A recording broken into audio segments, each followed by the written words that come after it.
Tarde ou boa noite. Eu, Bruno, juntamente com a Maria Luísa, a gente vai apresentar o nosso relatório do experimento de trocadores de calor, de placas e de casco e tubo. Então, o crescente desenvolvimento industrial ao longo das últimas décadas está diretamente ligado ao aperfeiçoamento e desenvolvimento de novas tecnologias, né? Então, dentre os diversos equipamentos que evoluíram com o passar dos anos, os destaques também foram para os trocadores de calor. Então, os trocadores de calor, eles são dispositivos empregados para a realização de troca térmica entre dois fluidos em diferentes temperaturas. E que, em virtude das muitas aplicações, tornam-se o objetivo de diversas pesquisas e desenvolvimento ao longo do tempo. Então, contudo, mesmo com essa crescente evolução, ainda hoje busca-se aprimorar o aprimoramento desse sistema, né? Visando tanto a conservação da energia quanto a elaboração de projetos aplicados a situações específicas. Então, os trocadores de calor, eles são classificados também pelo seu tipo de construção. Então, os principais são os tubulares, chamados de casco e tubo, e os de placas. Os trocadores de calor casco e tubo são constituídos com tubos e uma carcaça. Então, um dos fluidos passa por dentro dos tubos e outro pelo espaço entre a carcaça e os tubos. Então, quando o fluido que entra nos tubos circula em seu interior e retorna para a entrada, o trocador é chamado de multipasses. Então, o trocador de calor casco e tubo é um tipo de trocador mais amplamente usado, devido à sua construção resistente, à flexibilidade do projeto e de adaptação às condições de processo.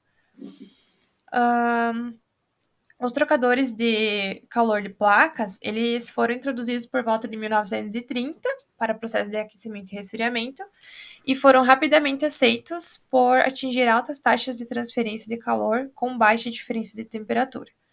Então, esses trocadores, eles tiveram um grande avanço nas últimas 3 décadas, e embora tenham sido criados especialmente para aplicações sanitárias em indústrias de processamento de alimentos, eles também encontram um lugar nas indústrias modernas e em plantas de processos químicos, plantas de evaporação e condensação e em usinas de energia nuclear. Então, um dos benefícios dos trocadores de calor de placas é que as placas são que o coeficiente de transferência de calor é alto e o trocador é compacto e as placas podem ser produzidas em série. Então, sendo assim, o objetivo do seguinte estudo é acompanhar o funcionamento de trocadores de calor, de placas e de casco e tubo, e avaliar os efeitos de variáveis operacionais e calcular o coeficiente global de troca térmica para diferentes condições de operação. Então, a metodologia utilizada para o experimento. Para o procedimento, então, a gente utilizou o módulo didático Labtrix para experimentos de trocadores de calor. A gente iniciou o experimento energizando a bancada e ligando a chave geral. As condições, então, são mostradas na figura 1, as configurações do experimento. Para cada configuração, seguiu os seguintes passos. Ajustou-se a posição da V3, que é a seleção do trocador. Após, ajustou-se as posições do V1 e V2 para a configuração do sentido de fluxo. Verificou-se os registros de rotâmetros, seus registros de rotâmetros estavam fechados. Após, no painel de comando, então, foi o trocador para a sua configuração. Após, inseriu-se o valor do set point da temperatura do fluido quente a 45 graus. E subsequente foi acionada, então, a bomba quente.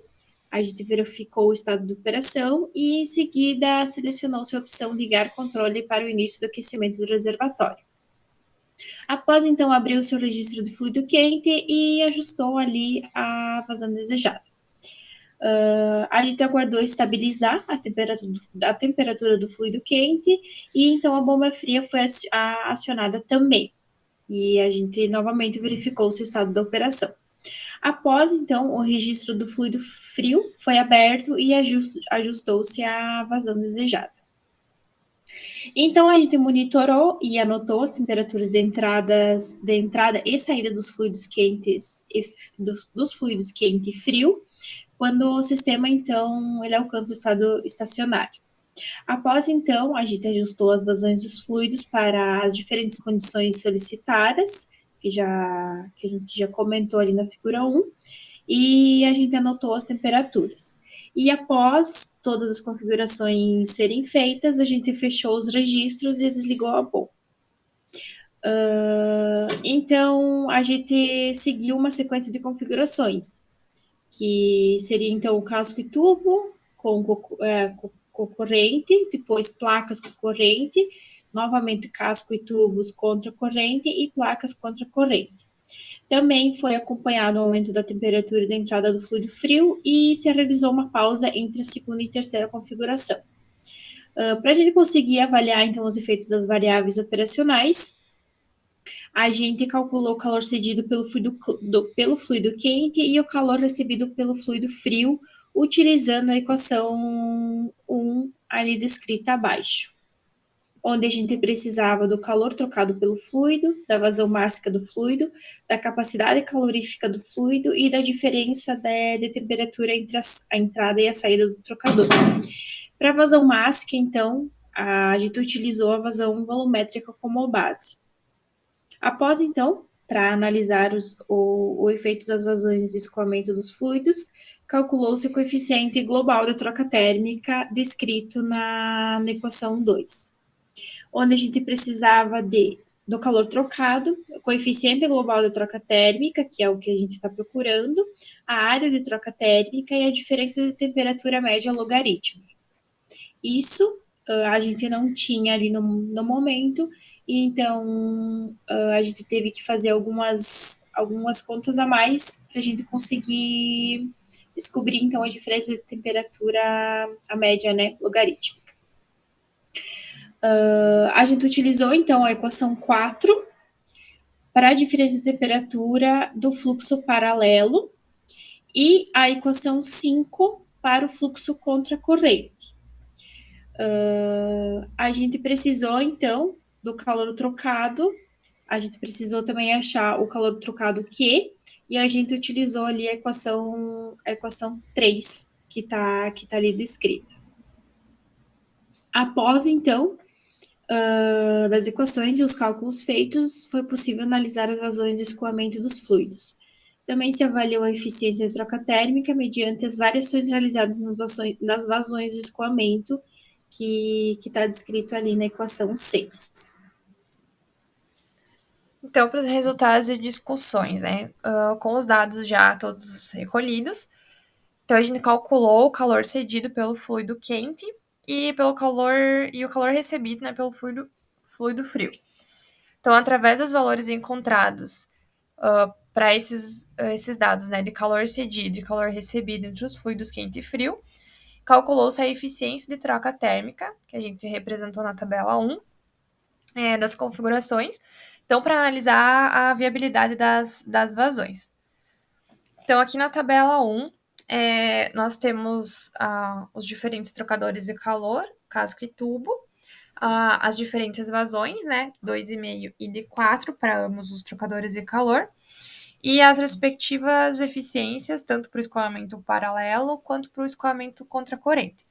Então, a gente fez a média geral de todas as eficiências, e a gente obteve uma eficiência média de 96,04% para o escoamento paralelo e 97,25% para o escoamento contracorrente.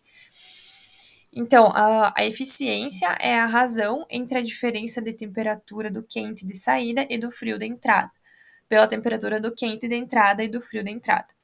Então, com os valores experimentais, foi possível determinar a eficiência de cada fluxo e conforme a tabela 1 acima aqui. Então, calculando a média entre as eficiências afim, a gente conseguiu comparar cada escoamento.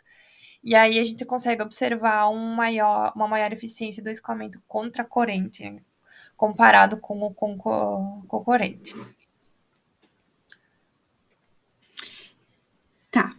Aí, então, a partir do coeficiente global de troca térmica, das contas das equações, a gente plotou um gráfico de coeficiente global de troca térmica versus a vazão do fluido frio pro trocador de casco e tubo, né? Que seria a figura 2. A gente pode observar, então, que no caso desse trocador de calor, o cocorrente, na vazão de 2,5 litros por minuto do fluido quente, tem seu maior coeficiente de troca térmica, o que indica uma maior facilidade de troca térmica entre os fluidos. Comparando então os valores do trocador de calor contra a corrente, a gente considera que o coeficiente global de troca térmica é diretamente proporcional à taxa de transferência de calor. Observa-se então que o melhor coeficiente global também se repete na vazão de 2,5 litros por minuto, com 2 litros por minuto do fluido frio. Analisando então o gráfico do trocador de calor de placas, a gente também nota que para o trocador de placas, então, concorrente, sua melhor troca térmica se deu na vazão de 4 litros por minuto, com 2 litros por minuto do fluido frio. Isso pode ser explicado por conta da diferença de vazão que se liga diretamente na diferença de temperatura entre os dois fluidos. Ou seja, quanto maior a vazão do fluido quente e menor a do fluido frio, maior o coeficiente global de troca térmica. Para o trocador de calor, então, de placas contra corrente, observa-se um pico de semelhança entre as vazões 4 litros por minuto por 2 litros por minuto de fluido frio e a vazão de 2 litros e meio por minuto por 3 litros por minuto do fluido frio. Ambos apresentaram o melhor resultado da configuração. Comparando então as duas figuras, observa-se um maior coeficiente global de troca térmica para as condições do trocador de calor de placas, ou seja, uma maior transferência térmica é obtida ao utilizar esse tipo de configuração. Na literatura, então, a gente não encontrou resultados ou alguns parâmetros de comparação para o experimento estudado. A gente acabou analisando os dados e ambos os gráficos apenas com o conhecimento adquirido durante a graduação. Então, nos problemas propostos, a gente tem que a primeira pergunta é a seguinte: para indicar 2 exemplos de fluidos utilizados para a refrigeração industrial, então apontando suas principais características, vantagens e desvantagens. Então, o primeiro fluido é o R11, ele é um CFC da série do metano. Então, ele é o principal fluido refrigerante, né? Usado em sistemas de ar-condicionado grandes, da gama de 150 a 2.000 TR. Então, até 7.034 kW de capacidade e em resfriamento de água e salmoura de processamento industrial. Então, também como refrigerante secundário ou fluido transferidor de calor, quando são importantes o baixo ponto de congelamento e propriedades não corrosivas. Então, esse fluido ele tem sido um dos mais altos potenciais de distribuição, de destruição na camada dos CFCs. E ele está sendo substituído pelo R23, que é um refrigerante melhor para o meio ambiente. Então, a amônia, né, o nosso segundo fluido, ele é um dos primeiros fluidos refrigerantes. Então, ele é usado no campo industrial, em cervejarias, plantas de empacotamento e aplicações similares, por causa da sua eficiência do ciclo. Então, ele tem baixo volume específico, um calor latente de vaporização relativamente alto e tem baixo custo. Então, apesar dessas propriedades desejáveis, esse é um fluido que tem a sua aplicação limitada industrialmente e excluída do condicionamento de ar para o conforto por ser altamente tóxica e inflamável. Então, necessita de um manejo especial e possui um odor forte, permanente. Porém, cabe ressaltar que com o questionamento dos CFCs, decorrentes do efeito sobre a camada de ozônio, reacende a polêmica sobre a viabilidade da utilização da amônia em aplicações frigoríficas e o potencial da amônia reside em aplicações de refrigeração indireta, onde o circuito frigorífico fica confinado em casa de máquinas, cuja ventilação deve ser cuidadosamente planejada. Então, a utilização de trocadores de calor compactos pode reduzir significativamente o inventário de refrigeração do circuito frigorífico, favorecendo também a aplicação da amônia como refrigerante.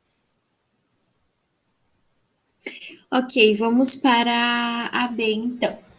A falta de manutenção pode causar sérios efeitos sobre a eficiência dos trocadores de calores industriais. Cite algum desses efeitos e de que forma podemos ser evitados. Podem ser evitados. A limpeza, então, dos trocadores de calor é uma das coisas mais importantes para a continuidade do processo de transferência de calor de qualidade, porque ela evita, então, a incrustação de partículas do fluido nas placas, a corrosão das mesmas e a contaminação do produto que circula no equipamento. Um dos exemplos mais comuns, então, a respeito de incrustações são os sais minerais contidos na água, que com o passar do tempo eles aderem às paredes do encanamento, diminuindo a vazão do fluido. Por isso que, então, as águas nas indústrias, né, elas são extremamente tratadas e filtradas antes de ser permitida a sua circulação pela planta industrial, a fim de evitar esses acúmulos. A manutenção, então, ela é definida como uma intervenção feita no equipamento de caráter a conferir o pleno funcionamento da máquina, ajustando-a para novas condições de trabalho, sendo necessária ou não a troca de seus componentes. As abordagens dos mais tipos variados de manutenção são feitas por Cabral, Kardec e Viana. Entretanto, a gente consegue listar 5 tipos de manutenção, no qual podem ser classificados como manutenção corretiva, preventiva, detectiva, preditiva e engenharia da manutenção. A manutenção corretiva, então, ela acontece quando o equipamento já apresenta algum certo tipo de falha ou o seu desempenho não corresponde ao desejado. A manutenção preventiva, ela é classificada como um serviço realizado nas máquinas que não apresentam qualquer tipo de falha, com o objetivo de evitar, né? É uma prevenção. A manutenção detectiva, ela é a utilização de sistemas de proteção, nos quais eles procuram detectar algumas falhas camufladas, né, que não são perceptíveis pelos operadores de máquina. A manutenção preditiva é o monitoramento da máquina através do controle estatístico, onde o objetivo é determinar o tempo correto da intervenção, evitando então a necessidade de desmontagem para inspeção.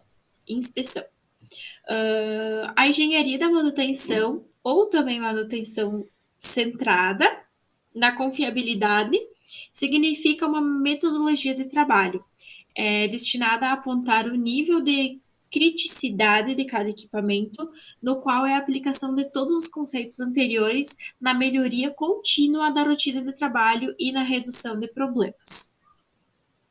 É isso então. Obrigada a todos. Muito obrigada pela atenção.